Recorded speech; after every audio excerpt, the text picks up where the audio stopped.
भाई मैंने ट्रेडिंग करके प्रॉफिट कमाया है, लेकिन फिर पता नहीं क्या हुआ, लॉस हो गया और अब मेरे पास ट्रेडिंग करने के लिए कुछ बचा ही नहीं।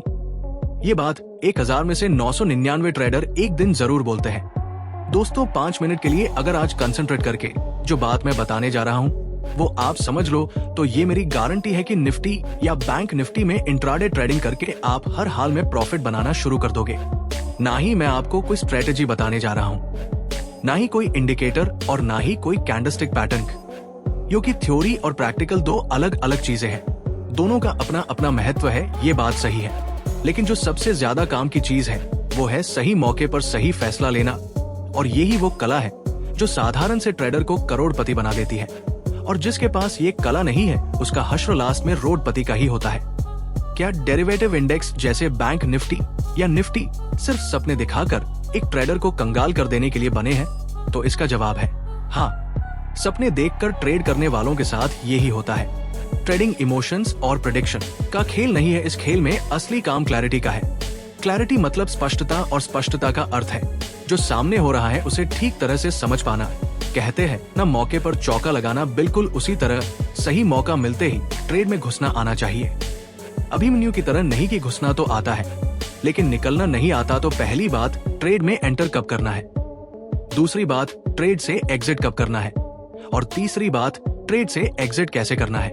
एग्जिट या सेल का बटन दबाने को जो ट्रेड से एग्जिट होना समझते हैं वही एक दिन ट्रेडिंग से एग्जिट हो जाते हैं।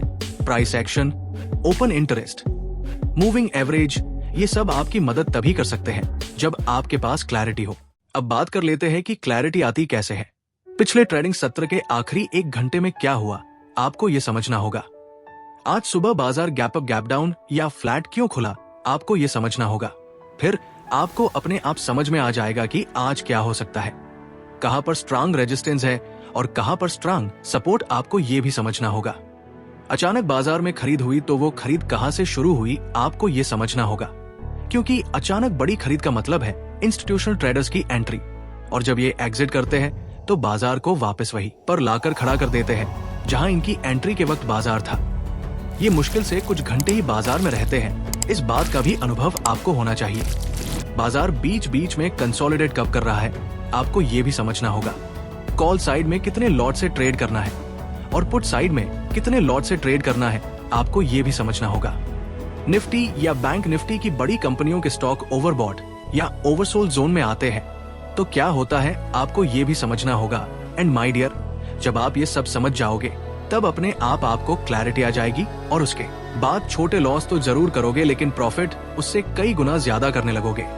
एक बात मेरी और गांठ बांध लेना, सक्सेसफुल ट्रेडर वो नहीं होता जो ट्रेडिंग में पैसा कमाना जानता है। सक्सेसफुल ट्रेडर वो होता है जो ट्रेडिंग में पैसा बचाना जानता है। और लाइफ टाइम कमाने के लिए क्लैरिटी बरकरार रहनी जरूरी है। दूसरी बात, अगर ट्रेडिंग में लंबा सफल कैरियर बनाना है तो ही ट्रेडिंग की शुरुआत करना। शॉर्ट टर्म या पार्ट टाइम काम समझकर ट्रेडिंग करोगे तो कुछ हासिल होने वाला नहीं है। आपके लिए जरूरी सभी टिप्स इस वीडियो के डिस्क्रिप्शन बॉक्स में मौजूद है। आगे अपने आप पर मेहनत आप ही को करनी है। और अगर ये सारी चीजें आपको पर्सनली मुझसे सीखनी है तो कमेंट में लिख देना, मैं आपको रिप्लाई करके आपके लिए एक छोटा सा ट्रेनिंग शेड्यूल प्लान कर लूंगा। उसके बाद मेरी गारंटी है नुकसान करके दिखा देना। और वीडियो के लास्ट में एक ही बात कहना चाहूंगा, ट्रेडिंग के अलावा कोई दूसरा ऐसा काम नहीं है जिसे करके आपको राजा जैसी फीलिंग आ सके। आप सभी को उज्जवल भविष्य की शुभकामनाएं। याद रखना, ट्रेडिंग में क्लैरिटी के बिना कंसिस्टेंट प्रॉफिट मिल ही नहीं सकता।